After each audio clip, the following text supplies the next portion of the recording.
What if I told you that the most private royal meeting in years was actually the most public betrayal we've witnessed? Picture this, a father desperately trying to heal wounds with his estranged son, believing he's found a way to keep their conversation away from prying eyes. But within hours, every detail is splashed across front pages, complete with photographs and insider quotes. This isn't just another royal leak. This is a masterclass in manipulation that exposes just how far some will go to stay relevant.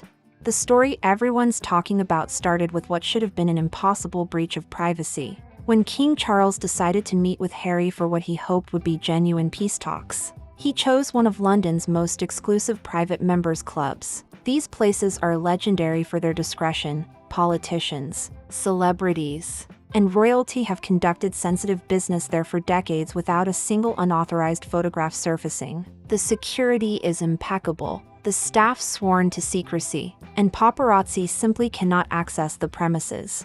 Yet somehow, a Daily Mail photographer named Steve Burton was positioned perfectly to capture the exact moment when both teams emerged from the building. Not a blurry long-distance shot, not a grainy surveillance image, but crisp, professional photographs that could have been taken during a planned photo shoot. The timing was so precise that it raises uncomfortable questions about who really wanted this meeting to become public knowledge.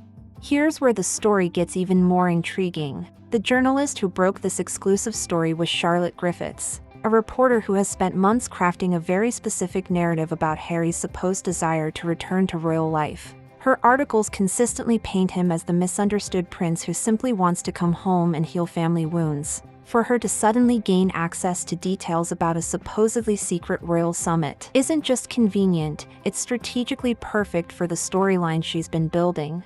The leak contained information that only someone with direct access to the planning could have known. The exact timing, the location, the duration of the meeting, even details about the refreshments served. This level of specificity doesn't come from overheard conversations or lucky guesses. It comes from someone who either attended the meeting or was briefed by someone who did. And when you consider that Buckingham Palace has no history of feeding stories to journalists who consistently favor the Sussex narrative, the source becomes pretty obvious.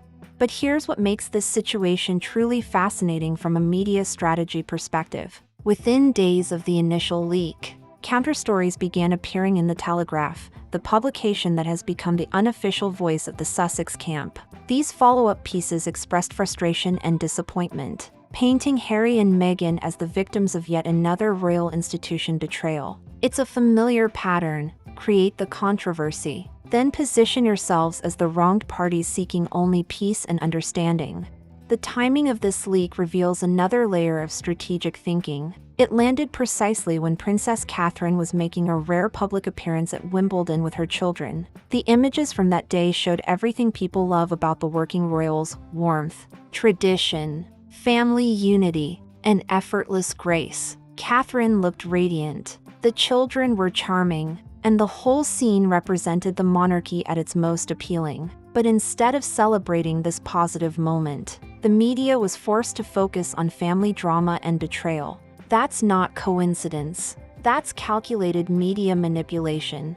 What's particularly striking is how the Sussex team has evolved their approach to public relations. Gone are the days of explosive interviews and tell-all books. Now they're employing sophisticated Silicon Valley-style PR strategies, led by professionals like Meredith Maines, who brings tech industry expertise to their image management. This isn't just about damage control anymore, it's about narrative construction at the highest level. The recent shift in their public messaging is remarkable to observe. Where once they positioned themselves as completely independent from royal life, now every appearance, every statement, every leaked story subtly reinforces their connection to the crown. Harry's recent documentary appearances show him looking thoughtful and reflective, while Meghan's carefully curated social media presence emphasizes family moments and charitable work. It's a complete rebrand designed to make them appear more palatable to both the public and potentially the royal family itself. But here's what this strategic pivot reveals about their true priorities. Despite building their post-royal brand on rejecting the constraints of monarchy, their entire marketability depends on maintaining that royal connection. Their Netflix deals, speaking engagements, and business ventures all derive value from their proximity to the crown. Without those titles and that association, they become just another celebrity couple in an oversaturated market. This creates a fascinating paradox. They need to appear independent enough to justify their dramatic exit from royal duties, but connected enough to maintain their commercial value. It's a delicate balance that requires constant media management and strategic positioning. Every public appearance, every interview, every leaked story serves this dual purpose of maintaining distance while preserving connection. The leaked meeting story serves this strategy perfectly. It positions them as the mature parties seeking reconciliation while simultaneously generating massive media coverage that reinforces their royal relevance. They get to appear as the ones extending olive branches while ensuring the whole world knows about their continued access to the king himself. It's brilliant positioning that serves multiple strategic objectives simultaneously. King Charles finds himself caught in an impossible situation. As a father, he naturally wants to repair the relationship with his son. The cancer diagnosis may have intensified this desire, adding urgency to his need for family reconciliation. But as a monarch, he must consider the broader implications of every action. Each attempt at private reconciliation becomes public drama, and every gesture of goodwill gets transformed into media content. The king's dilemma is compounded by the fact that his personal emotions are being weaponized against the institution he represents. His paternal instincts, which are entirely natural and understandable, create opportunities for those who understand how to exploit them. Every meeting becomes a potential leak, every conversation a possible exclusive, every gesture of reconciliation a new storyline. Meanwhile, Prince William has adopted a notably different approach. His absence from this particular meeting wasn't accidental, it was strategic. He understands that engaging with this dynamic only perpetuates it. By maintaining distance, he's protecting both his own position and the future of the monarchy. His silence speaks volumes about his assessment of the situation and his determination not to be drawn into what he clearly sees as a no-win scenario. The contrast between the two brothers' approaches to this family drama is stark and telling. While Harry continues to generate headlines through strategic leaks and calculated appearances, William focuses on consistent, dignified royal duties. He and Catherine represent stability, tradition, and forward momentum, while the Sussex narrative remains focused on grievances and reconciliation attempts. This difference in approach has significant implications for public perception. Polling consistently shows growing support for William and Catherine, while sympathy for the Sussex cause has steadily declined.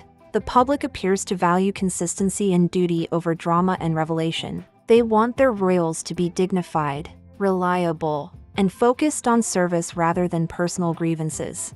The media landscape around this story reveals fascinating insights about modern royal coverage. Traditional royal correspondence, bound by relationships with palace officials and unwritten rules about coverage, find themselves competing with a new generation of journalists who are willing to serve as unofficial spokespersons for different royal factions. This creates a more fragmented and partisan media environment where stories serve strategic purposes rather than simple news value. The involvement of specific journalists in this story isn't accidental. When the same reporter who has been promoting the "Harry wants to come home" narrative suddenly gains exclusive access to details about secret peace talks, it reveals the calculated nature of modern royal media management. These aren't just news stories, they're strategic communications designed to influence public opinion and royal decision-making. The photographs accompanying the leaked story deserve particular attention. Professional quality images taken by a named photographer, perfectly timed to capture the exact moment of departure, with clear sight lines and optimal lighting. This isn't paparazzi work, it's controlled photography that someone wanted to happen. The technical quality alone suggests coordination and planning rather than opportunistic journalism. What makes this situation particularly complex is that it represents a fundamental shift in how royal privacy operates. Traditional royal protocol assumed that private family meetings would remain private, protected by mutual respect and shared interest in discretion. But when one party benefits from publicity while the other suffers from it, that mutual interest disappears. The old rules no longer apply when the incentives are completely misaligned. the broader implications for the monarchy are profound. If private family conversations become public content, if reconciliation attempts become media strategies, if personal relationships become branding opportunities, then the institution faces an existential challenge. The monarchy depends on a certain level of mystique and dignity that constant public drama undermines. King Charles faces a choice that goes beyond personal relationships. As monarch, he must decide whether to continue attempting private reconciliation that inevitably becomes public spectacle, or to establish clear boundaries that protect the institution even at the cost of family relationships. It's a decision that will define his reign and impact the future of the monarchy. The pattern is clear and unsustainable. Each attempt at reconciliation generates more drama, more headlines, more opportunities for strategic positioning. The Sussex team has created a system where royal goodwill becomes content, where family relationships become business opportunities, where private pain becomes public performance. This isn't healing, it's exploitation. For the monarchy to survive and thrive, it needs to focus on those who remain committed to its core values. William and Catherine represent the future, dedicated, consistent, and focused on service rather than personal narrative. They understand that royal life requires sacrifice of personal desires for institutional needs. They embody the continuity and stability that the public expects from their royal family. The leaked meeting story may seem like just another chapter in ongoing royal drama, but it represents something much more significant. It's a test of whether the monarchy can maintain its dignity and purpose in an age of strategic media manipulation. It's a question of whether personal relationships can survive when they're constantly being monetized and publicized. The answer lies in recognizing that some relationships become too toxic to maintain, not because of personal failings, but because of fundamental incompatibility of values and objectives. When one party needs privacy and discretion while the other profits from publicity and revelation, reconciliation becomes impossible. The healthiest response is often the hardest one, accepting that some bridges have been burned beyond repair. The future of the monarchy depends on its ability to move forward with confidence and purpose, focusing on those who share its values and serve its mission. Sometimes the most loving thing a father can do is protect the institution that will outlast them all, even if it means accepting painful personal losses. The crown belongs to those who serve it, not those who exploit it.